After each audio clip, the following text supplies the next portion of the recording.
Баршаңызға сәлем. Бүгін біз шымайға оралған бауыр, күріш, пиязды дайындайтын боламыз. Және котлета өте керемет әрі жұмсақ болып шықты. Бауырды жуып алдым, пиязды алдын ала ашып қойдым, шымайды жуып қойдым.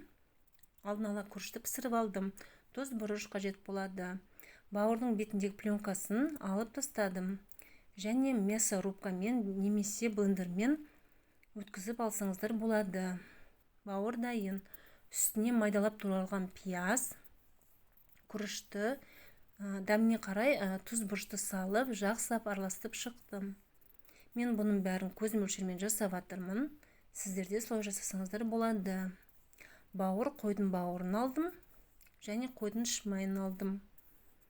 Бәрін осылай жақсылап араластырып дайындап аламыз алдын ала бауырды. Дайын болды. Енді шымайды төрт-бұрышты етіп турап, ішіне бауырды саламыз, екі жағынан жауып ораймыз. Осылай орап шығамыз. Артық майды кесіп тастадым. Екі шетінен зубочисткамен ұстатып қойдым.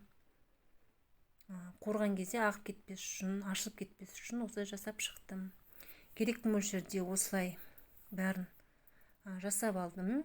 Біздің үйде балалар шымай жемейтін болғандықтан жартысын осылай, жартысына жарты бауырға бір тал жұмыртқа қосып дайындап қойдым котлета жасағанға. Міне бәрін әдемілеп осылай істеп шығамыз. Дайын. Ендігі кезекте отқа сковородканы қойып, орташа отта май құймай, осылай шымаймен оралған бауырды қуырып аламыз. Сарғайғанша жан-жағына аударып отырып, қайта-қайта осылай жақсылап қуырып шығамыз. Қызарғанша, барлық жері осылай қызарғанша аударып отырып пісіріп аламыз жақсылап. Жан-жағын бәрі сарғайып шыққаннан кейін оттың астын басып қойып, бетін жауып 15-20 минутта осылай пісіріп шығамыз.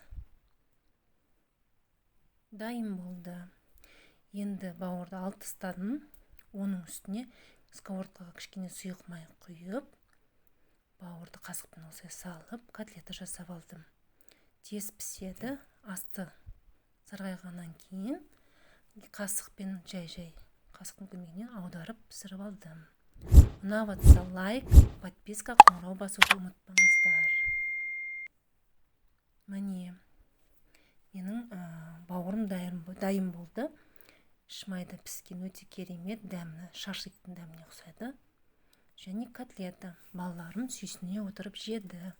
Дайындап көріңіздер. Ас болсын.